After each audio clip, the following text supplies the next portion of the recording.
Sometimes in life you just can't have too many Dellasauruses. The wacky world of MultimediaJay. Two Dellasauruses? Well, yeah. Maybe I should seek professional help, or no, stop, just hear me out on this. So as you know, a couple of years ago I picked up the Dellasaurus, a Sandy Bridge i7 system, Optiplex 990, the tower version of the Sandy Bridges that I saw the 9-to-5ers using and basically running into the ground. So I know a lot of these old Optiplexes have this thing for just going and going, long past the end of policies about PC life cycles and stuff that you'll see companies do. And so, as some of you have commented, and as I've kind of thought about it, I've been torn in two different directions with the whole Dellasaurus thing.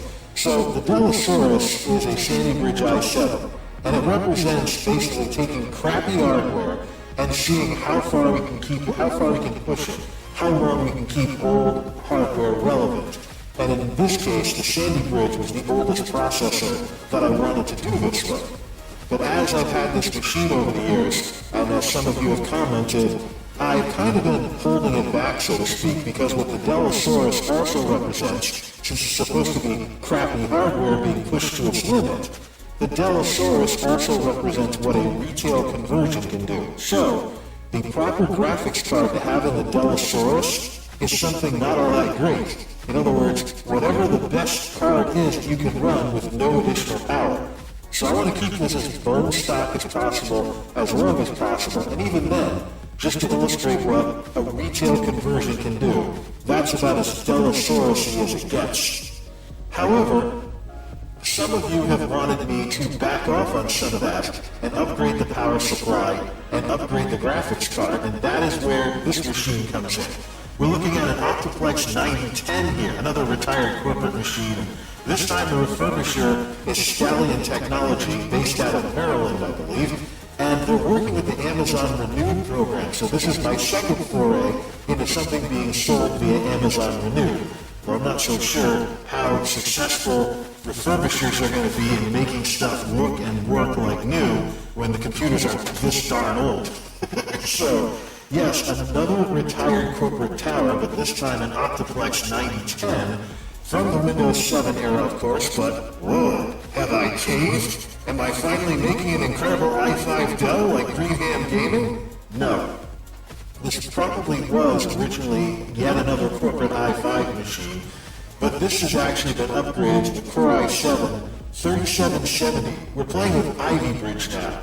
And Ivy Bridge is a processor that I've been curious about for a long time, because I know that with Haswell, there was all the issues with heat and some other things, but Ivy Bridge was extremely well refined and extremely efficient despite its nanometers. And if you look at the kilowatt of this thing running bone stock and not doing very much, it actually dips down into the teens wattage-wise. So, this is now, at least until we put a graphics card in it, the most efficient computer I have in the whole darn geek house. It's an Ivy Bridge i7. So this originally was an i5 computer, but the refurbishers upgraded it to an i7 3770. The interesting part about this specific SKU off of Amazon Renewed from Stallion Technologies is that it has everything out of the box that you need to start a basic gaming PC with a Dellasaurus. This SKU in particular comes with 256 gigs of 256 gig SSD. How much is 256 gigs of RAM? Not an Ivy Bridge territory, I'll tell you that much. But a 256 gig SSD and 16 gigs of RAM right out of the box. So no RAM upgrade necessary. So we've got it running bone stock with the bone stock Windows 10 theme. It's finished off its upgrades, and the camera doesn't know what to do with the display, so it goes out of focus. So we're going to take a good look at this thing, but there's only one thing I can call something like this, and it's a name that some of you have suggested in the comments, because it would be Dellasaurus ++. There's only one thing we can call something like this. Dellasaurus Rex. If we have to shorten it, we'll call it the D-Rex. Or whatever, but yeah, ladies and gentlemen, welcome Dellasaurus Rex. This is the Dellasaurus where I'm going to swap the power supply and not hold back the graphics card. We're going to see what this Ivy Bridge beast can do. Okay, so it took a performance hit in order to be more secure. But at least it is. Ivy Bridge, woo! And there's validation of the 3770, and I've actually already tested it in user benchmark, and it performs very well versus other Ivy bridges of this type. So we're not dealing with some kind of shenanigan chips or anything like what I've heard going around wish.com or something. So we still have all the RAM available because we're still in integrated graphics here. But let's take a look at what we have to play with. I just can't get over sub 20 watts from a desktop. Of course, we are running exclusively off an SSD right now, which we have to see what kind of speeds we can get from it. I'm guessing 500-ish because it's serial ATA SSD. But man, I used to be excited when, the spike there. I used to be excited when the turd Shiba had really low wattage, or laptops could go this low, but considering that there are little itty-bitty machines out there today with i5s and i7s in the Coffee Lake era that can do like 5 to 10 watts when you're using them, or they're not doing anything fancy, that just... And it's interesting, because a couple of years ago when I built Monolith, I remember people making fun of me for focusing on power efficiency, but the thing is, while, PC builders at home were building what we have today, in the enterprise, power efficiency is all about your overhead costs and the cost of running these computers over their lifetimes. So this is something that these corporate systems would focus very heavily on. So we're going to see what this beast can do. Alright, stop beating around the bush. So first order of business, I don't know if Stallion did this or if the previous owner did this, but I don't approve of the service tag being used at tag. Can I say tag correctly? Whatever. I don't approve of the service tag really being used as a kind of like a warranty sticker to make sure nobody puts a CD in the system. Either way, no. We are running bone stock Windows 10 here. We got a little bit of tape to take off there. I wonder if I can put the service tag back where it originally was. Does the drive open? Yes, it does. It's cool that the rubber band, the belt issues of years gone by used to be a thing. See if we get this tape off of this and stuff. Okay, stop playing with the optical drive. Not like we use it much anyways. At least it's a burner though. BIOS version is A13. That is not the latest BIOS for this model. Let's get that fixed first of all. Maybe we can put some faster RAM in this thing if we do that. One of these days, I'm going to have the power go out in the middle of one of these, and I'm like, break it! Well, we should give it the latest BIOS, which also addresses some of the security issues that have come up in recent years as well. Oh, what, it's going to do something else? Whatever. So I guess the question that we have to ask ourselves is, what should go in what Dellasaurus? I'm guessing the RAM should at least go over to Dellasaurus Rex. The Ivy Bridge supposedly supports faster RAM than the Sandy Bridge did, so that 1500, whatever it is, should probably work fine in here. So here's what we got from the refurbisher. It's very similar to, we're going to put it in bright mode with the light. So it's very similar to what the other Dellasaurus had. Of course, you got a drive caddy, and of course, last go around I had the SSD just cushioned by the parts bag for spare parts. And this time we have a nice little caddy, but I'm eventually going to have a spare parts bag in here as well. And I could probably move the games drive down to here as well, because this is going to be the system, or excuse me, the one on the bottom, the Dellasaurus Rex, is going to be the system that I actually do more with, whereas up here is going to be more a retail conversion. So, I might put a real graphics card in here, as opposed to no power added up here. So, of course, in the case of the 1050 Ti, you probably upgrade it to, I believe, a 1650 as the replacement card for touring. But we have NVIDIA Ampere architecture in the works that's supposed to deliver some serious performance improvements. So also yet another 80 plus gold rated power supply, which makes me wonder if I should consider swapping out the power supply for another 80 plus gold, or is it 80 plus gold in the olden days and today's lesser whatever power supplies will actually do better, of course. But it's cool that this system actually came with an 80 plus gold power supply. So, whenever this is out, it's basically going to be the backup power supply for the original Dellasaurus as we run these power supplies into the ground. So, 16 gigs of RAM. I'm curious which speed though. I'm guessing that might be 1333 lurking down there, and we should actually swap in the gaming RAM from the other system. Oh yeah, we've got a lot of swapping back and forth to do before Dellasaurus Rex is where it needs to be. Well, at least fan in the back still has its cap, as opposed to... This system seems to be louder than the other one, though. So I don't know if we might have to oil some fan bearings or something along those lines. Overall, though, it's in pretty decent shape. We just got to add a graphics card and take off these 2 free blanks that the refurbishers gave us here. Alright, we'll see what we have for RAM. Bingo! 10,600 versus 12,800. So folks are saying, oh wait, that DDR3 1600 is overkill for the Sandy Bridge. Well, we could put it in the Ivy Bridge system instead, because Ivy Bridge will support that speed. That's one of the hidden gotchas of buying these systems. Oh, here's a crucial stick. Does it say what it is? Oh yeah, 1333. 1333. Woohoo! It is DDR3. That's one of the gotchas of working with the Dellasaurus for gaming, is that you're going to be limited to DDR3, and also on the solid-state drive front, you're going to be limited to non-M.2s, so you're going to be dealing with serial ATA and its bandwidth caps and stuff like that.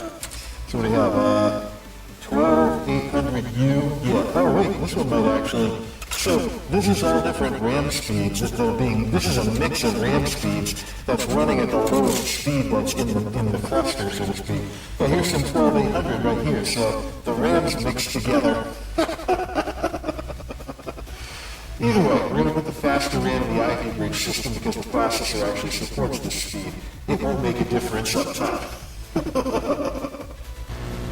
There we go, system's now powered by Ripjaws. And that, unfortunately, is one of the issues with some of these, used systems and stuff like that, is people will say, oh, 16 gigs of RAM. They might not mention whether or not they have a situation like this, where you have different RAM speeds mixed together, and memory controllers will go with the lowest common denominator if it detects a situation like that. So I'm curious if this is all going to detect as 1600 now. Of course, the haters were like, oh yeah, you bought RAM that was too fast for that Sandy Bridge, moron. Just call it an investment, because in some systems, RAM is a transferable upgrade. So let's put all this in the regular Dellasaurus, which should only support 1333 or whatever, because it's a Sandy Bridge. Whatever. That's more like it. Now, let's see if I'm right. Can we do this without the top Dellasaurus falling over? I did felt bottom this thing too, so... Tower of Dellasauruses! Woo! Let's go to the BIOS. Makes a different click noise when it starts up too. The fans certainly go crazy. Of course, I work with some Optiplex 9000 series with the 9 to 5 ones, and I see them do this kind of stuff as well. BIOS. What does the memory speed show up as? System information. 1600 megahertz, baby. There we go. So now we finally are making use of the full speed of those Ripjaws. So haters, whatever. Something to be said. I should plug in the other Dellasaurus and fire them both up, even though it's only one monitor. It just might look cool. Then like set it to gaming mode or something, turn off the lights and stuff like that. What can I say? The fact that these systems have rather standardized parts is what makes them so much fun to work with. Dellasaurus Rex spare parts. Nothing in the bag yet, but it will cushion the SSD over the games drive that I just brought down from the Dellasaurus to bring all the games over in one fell swoop. Well, these things are pretty good for cushioning SSDs, which of course don't really have issues with mechanical shock. Just keep them from moving all around the case so they don't slam around as much. So, anyways, get this all set up. And interestingly enough, yeah, it's 275 gig Crucial Micron in there, and this is actually a regular Micron 250 gig? Yeah, 256 gigs. So, I don't know if 20 gigs is going to be enough to convince me to change SSDs for the system, but we've got our games on here, so we'll have to compare speeds later on, but these should both be around 500-ish reading, right? Because that was the cap for the bus, why M.2 had to become a thing in the first place. So, let's swap blank plates and stuff to bring that 1050 Ti down next. There we go, just like before, the spare parts bag. makes for a nice cushion for the SSD. We just have to make sure this caddy doesn't stick out too much when we put the thing back on. So I guess we can take the DisplayPort adapter, aka the integrated graphics adapter, and just put it back in the Dellasaurus that we got from. This is actually something that I started doing in more recent years, is storing all the spare parts in an unused part of the case, like in a bag or something like that. Sometimes they won't rattle loose or anything. I got sick of losing blank plates and stuff for drives and the like. So, 1050 Ti, and it's not permanent. We're eventually going to upgrade this to something better. Basically, when Monolith gets a new graphics card, that graphics card is coming here. I just got to find a way to get it to fit. Fortunately, I don't buy those huge graphic cards with like 3 fans or anything.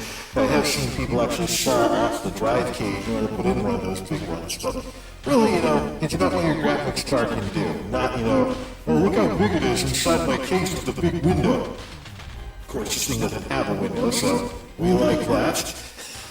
Gaming PCs should just do their job and play games. I mean, how much time do you spend gawking at your computer when you put a big light show in it? And how much time, and of the time that you do spend gawking at your computer, how much of time are you spending gawking at your computer because you put in a light show to gawk at? So, alright, let's put this back together and see what kind of power we're rocking with the Ivy Bridge. Well, that's some pretty serious power. I wonder how the rubber's holding up in these little things that go through the case, and whether I should slap them out with regular screws yet. It would appear that the two Dellasauruses have very similar side panels that I'd be very prone to mixing up. So let's just line up the scratches. Okay, the graphics card is now 100% up and running, and we are floating in the mid-20s when nothing exciting is going on. Similar numbers to the Dellasaurus. That, of course, is because graphics cards will add a little bit of wattage overhead, so will mechanical drives and the like. Matter of fact, with just an SSD, what is the regular Dellasaurus doing now? 19 watts. That's integrated graphics on the Dellasaurus. Now we're being held back by it being Sandy Bridge instead of Ivy Bridge. But that really kind of gets one thinking as to what kind of world we're going to be living in when systems on a chip have enough graphics to make graphics cards not really necessary for certain levels of gaming, like 1080p, maxing everything out with a system on a chip or an APU, and not needing the extra wattage of a graphics card. That might be interesting whenever that happens. Alright, back to the Ivy Bridge. By the way, the Dellasaurus had a BIOS update too, which has been applied. We'll come back to this.